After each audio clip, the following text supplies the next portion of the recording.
welcome to Connect and Collaborate. I am Alex Hopkins, your on-air producer, and I am super excited because all this week we are talking Aerospace Day at the Colorado State Capitol, which happened today. So if you were out there, amazing. If not, totally fine. But I have with me in studio Tom Bugnetz. He is the CEO of Manufacturer's Edge, and we're talking about Aerospace Day, which just happened today. So thank you for coming out to join me to talk about it. Yeah, no, it's quite an exciting event.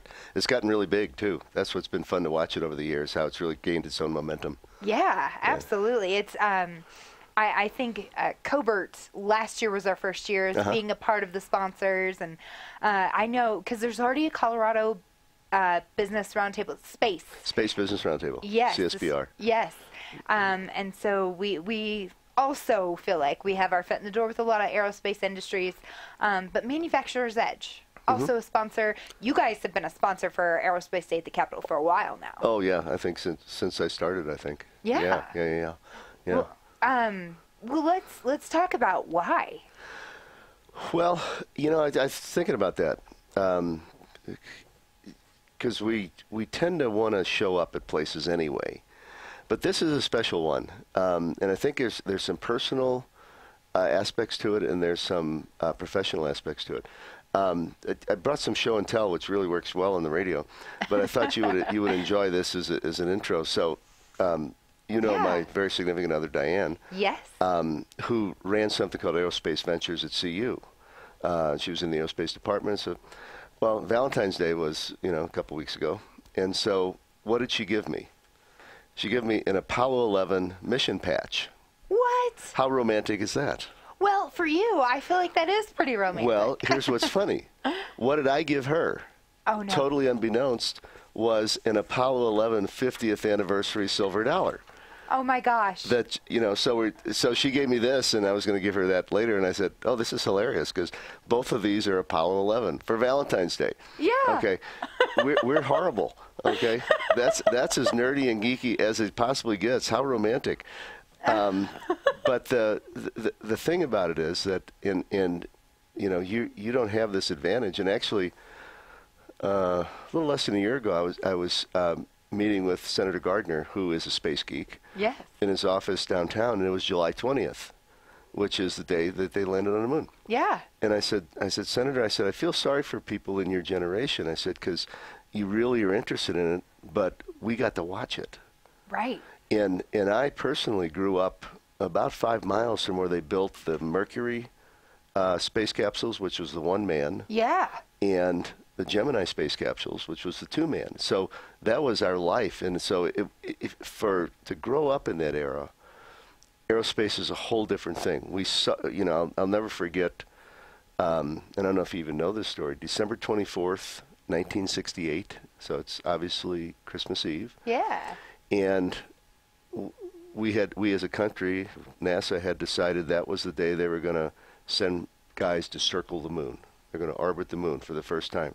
These are 3 guys that will be farther away from the Earth than anybody ever was. And they went into orbit very early in the morning on December 24th, on Christmas Eve. And I remember I was 16 at the time, and I set the alarm. I slept out on a little sofa couch we had in the family. I turned on the television. And I get the same feeling just talking about it. I was sitting there by myself in the dark watching these guys with the pictures of the moon. And out the window was the moon. And I had tears running down my face. I said, oh my God, those guys are up there. Oh no. What's going to happen if they can't get back? Right. But it was such a moving thing it's where the famous first Earthrise pictures come from, where they came around the moon, then you see the Earth coming up. And it was an unbelievable thing. Well, that's how I grew up, watching those things. So you move to Colorado, that's all we got is aerospace out here. We got them all. And so personally, I've been involved in it a lot anyway. Diana was involved, so as a family, we're kind of aerospace-y. But it's just still fun for me as a person to be involved and see how things are changing, see how it's evolved. Professionally, Manufacturer's Edge, we're here to help manufacturing grow. But aerospace is really on the cutting edge in so many ways now. So we just think it's important for as many aerospace companies as we can get together to show what we do to the legislators, to the public, to other people, because that's really a key component of Colorado and what makes Colorado the state that it is. I wholeheartedly agree with you. Actually, I've been here about 8 years now.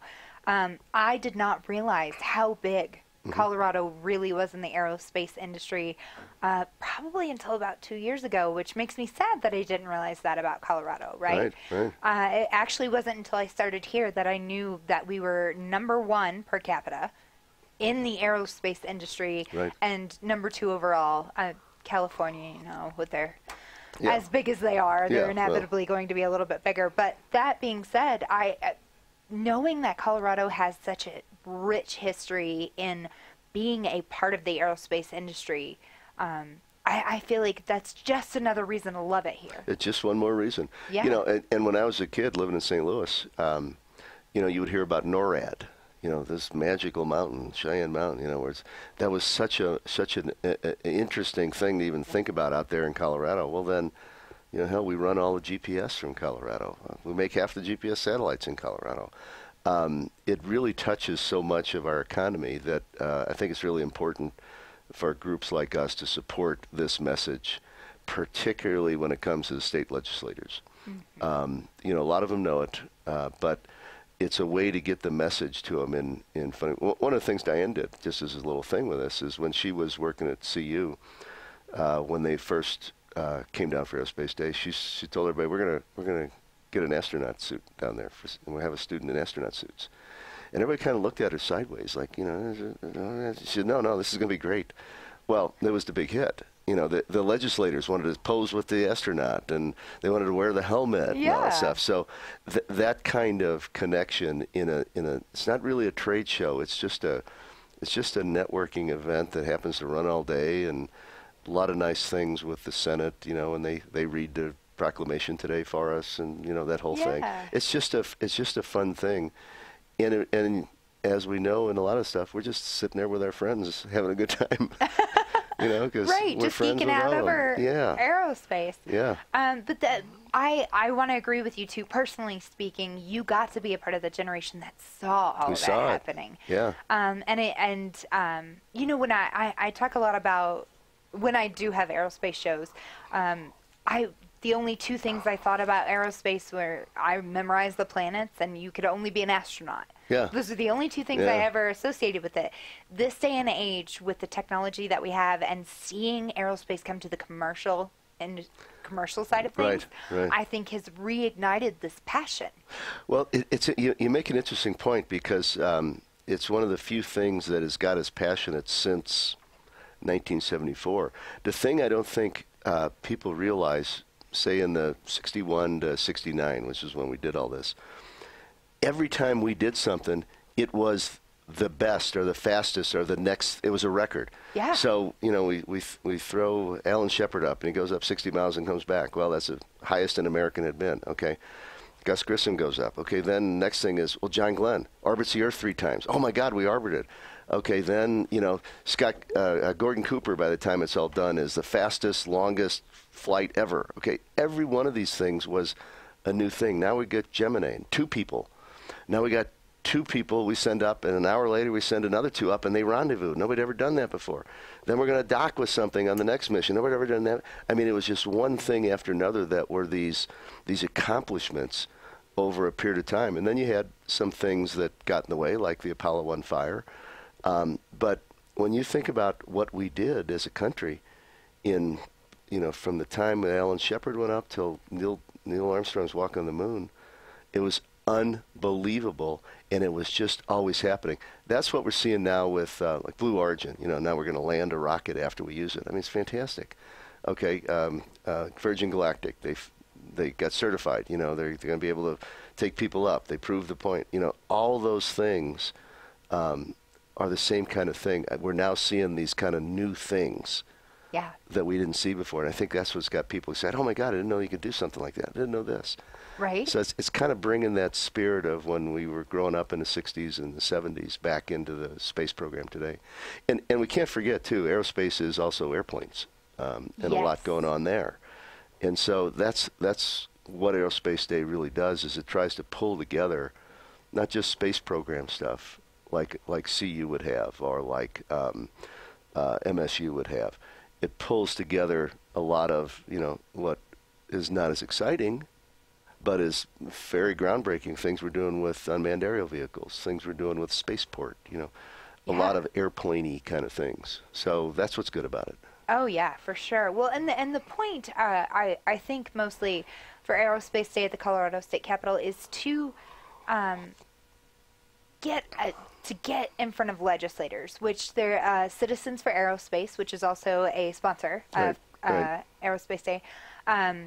All year long, they're sending students to legislators and offices, right, and saying, hey, we need funding. NASA needs funding. Yeah. We need to get back up in the air. We need to make this more of a central focus, put us as a part of our budget. Right. And I think the point of getting in front of legislators, we've made some strong points, and I think they're hearing us. Well, and we're lucky. We've got Senator Gardner, who is a champion of science in general, but grew up later than I by 20 years, but still into that exciting science and aerospace kind of thing. Congressman Perlmutter, walking around with his bumper stickers about Mars, 2033, and those kind of things. We have people that not only are supporting it, but they understand it. They understand what we're talking about when you go and even something as mundane as it happened a number of years ago, where people didn't realize that we were putting all our rockets up on Russian engines. Okay. Well, all of our legislators understood that issue. Mm-hmm. Front and back. It wasn't like they're just, is it Russian is bad? No, they understood what this was all about. And it's to the credit of people like Joe Rice at Lockheed Martin, Chris Valdez, and who have really taken the time to educate those people in a very, very straightforward, factual way, and say, now, here's what we need for you to do to help us. And that's, again, Colorado. It's really a team of people in all these things in every different way. Yeah. And that's why we're making such good progress. I love it, and I love hearing about aerospace. And I was in the aviation field for a long time, so any time we have anything new going on, and I'm super excited for spaceport personally. I've been reading up on that consistently, but I want to talk a little bit and shift gears because I think people don't understand sometimes that defense goes hand in hand with aerospace, right? Sure. One of the main reasons, actually, that we have such a big aerospace industry here is because of the mountains and that protection that defense provides. And that's where we see a lot of different industries throughout Colorado being touched by aerospace, right? Specifically manufacturing, right? Right. Well, and the the defense supply chain, I don't think people realize, and I think many of our many people in Congress, and I know, again, like Congressman Perlmutter and Senator Gardner and them understand this, the defense supply chain is made up of small manufacturers.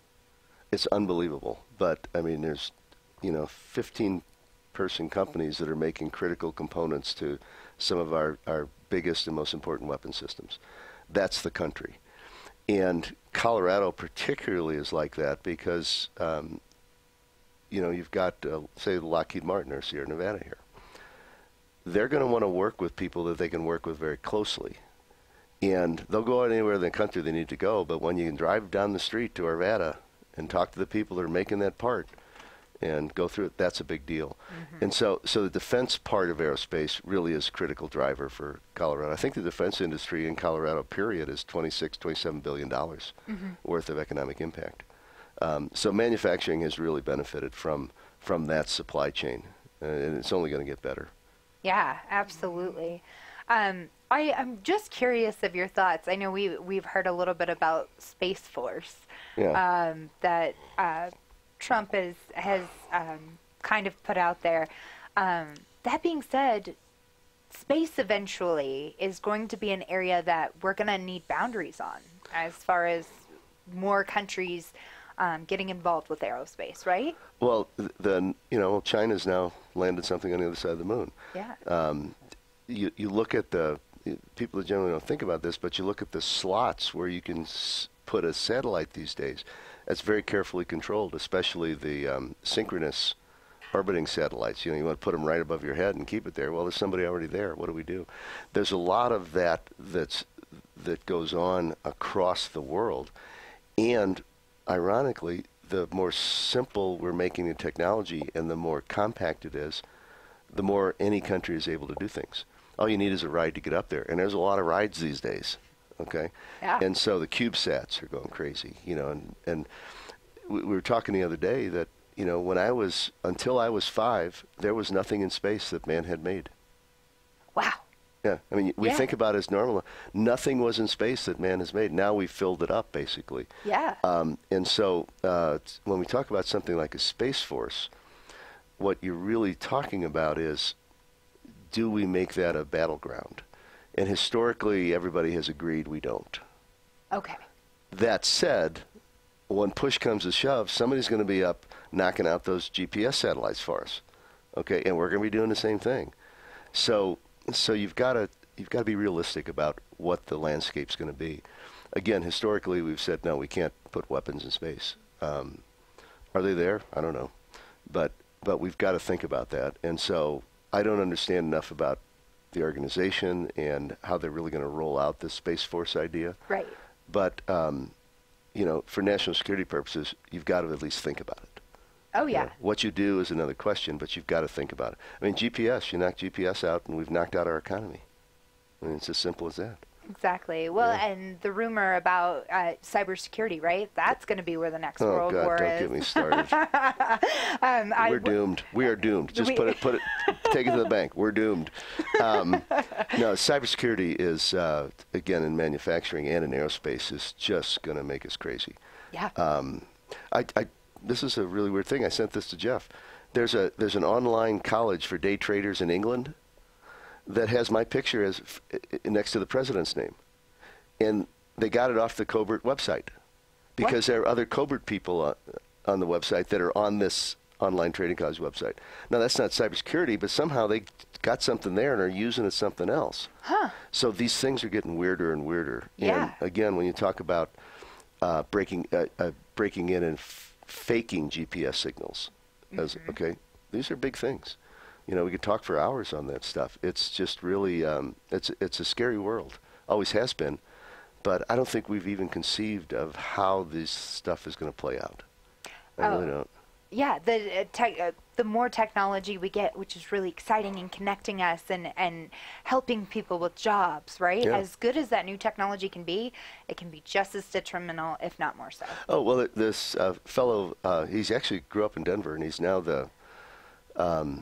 I think he works for the Emir of Dubai as his futurist thinker. Okay. And I saw him do a big presentation, and I was lucky enough to be sitting next to him at a table when he came back, and he said, "What do you think? I'm just curious what your response was to that, because you're kind of in this science area." And I said, "I don't know whether I'm dying too soon or not soon enough." Okay, because some of this stuff is fundamentally frightening in terms of human rights, in terms of government control, in terms of just privacy, person to person, the things we can do to each other. And some of it is so uplifting in terms of what we could do with some of these technologies, right. What we could do with Earth sensing satellites and things to help people who are in third world countries, that it's fantastic. Just, it's a good angel on this side, a bad angel on that side, and God, I hope we do the right one. Well, and as long as we get good people in power, I think that's part of the key. But I mean, we can go as far as we are definitely not there yet, but there's been mention of 3D printing food or lab-made food, which is actually lab-made food. We're well on the way with that. Absolutely. But that we could end world hunger. But at the same time, if this power gets into the wrong hands, we could be looking at space battles. And totally. Yeah. Totally. Well, and even facial recognition is going to be nuts. Even things like, right now you can make movies of you and I robbing a bank and nobody could tell the difference. Yeah. Just based on this film that we're shooting today. Yeah. It's crazy. And so we're going to get to a world where we don't really know what is real, okay, and what to believe. And that's when you can really, we're seeing it today in how each side of the political spectrum manipulates their base and with specifically chosen facts or made up facts even. I think there's just going to be more and more of that. And then when you add things like UAVs and facial recognition, wow. We got Black Mirror coming. I mean, that show was not too far off base. Okay. I like to think we're in a little bit of a Matrix world already. There's a lot more to that than I think people realize. Oh, I absolutely believe that. Absolutely. But going back into talking about Aerospace Day and the reason we got started, I love that we can have this conversation. It's always a blast to have you in here. Appreciate it. It's nice. Yeah, as I titled my outline for you, coolest man in the world. So yeah, Diane will appreciate that. I think she would agree with me. We'll talk. But I like to think that humanity will eventually come together, and in the meantime, we have some really cool things that are happening. Aerospace Day at the Capitol was a great day. Yep. As you said, it's a nice mingling with all your people. But if somebody else wanted to get involved, perhaps another business for sponsoring or supporting Aerospace Day, what has been your experience as Manufacturer's Edge being a sponsor? And I mean, well, yeah. I tell our team all the time, 90% of our job is showing up. You got to be there, and there's a couple of organizations in the state that I'm working with now, just personally, and that's the first thing I told them. I says, go to Aerospace Day at the Capitol. You got to be seen there. I don't care if you talk to anybody. If you got to be seen there, and people say, who is that? Mm-hmm. I think that the main benefit is first of all the visibility in both directions to the players in the industry. Mike Snedden, who runs Wren Industries out in Grand Junction, Mike comes across the hill every year to be there, and people know him, and it has helped his business. So it's the one place where there's a lot of the players in just a concentrated area. They're there to talk to you. Mm-hmm. They're not there not to talk to you. So I think that's the main thing for people that want to get involved is, hey, if you want to be exposed, this is the place to do it. And you're going to meet the other organizations like CSBR, like CSC, Color Space Coalition, like Citizens for Space Exploration. You start to meet those people, and the people that form those groups have their tentacles out in all kinds of other companies as well. It's just a way to put your toe in the water with a bunch of people who are there to help each other. There's no judgment. It's, hey, we're all here together doing one thing, making Colorado a great aerospace state. End of story. Exactly. Yeah. And I selfishly, as you mentioned, you can help your business grow, mm-hmm. right? It's a great way. Not only can you geek out with people right. there, which is my favorite part of it. It's so fun. Yeah. Yeah, it really is. Yeah. It was just a general blast being there because people are very excited to see what you have to offer, and you converse and you talk. And my favorite are the students that come by. Oh yeah, they're hilarious. Yeah, right. They're are you hiring? Right. Yeah, they're exactly. ready for that job and networking. But selfishly speaking, you can get your name and your business out there. That's what it's about, and it's about building our economy, and it's about building our individual businesses, and it's about working with each other to do that. And that's the fundamental point of this kind of thing. Expose everybody to each other and expose that group to the legislators and to the community. And it works great. It just works very, very well. It does. Tom, it is always a pleasure. Always fun for me, Alex. You know that. All right. And it was great seeing you today at the Aerospace Day at the Capitol, and I'm looking forward to next year's as well. Me too. Awesome. We will be there. Cool. Be sure to like and subscribe our YouTube page while you're here. You can find this podcast and more at cobrt.com/radio-podcast. Type in Tom Bugnitz, type in Manufacturer's Edge. You can find all of our past shows that we've had with Tom and with Manufacturer's Edge here. And be sure to also sign up for our newsletter at cobrt.com. Check out our events page. Tomorrow is also Colorado Gives a Damn About Veterans, so be sure to sign up for that on our events page. Thank you so much. Have a great day. You too, Alex. Thank you.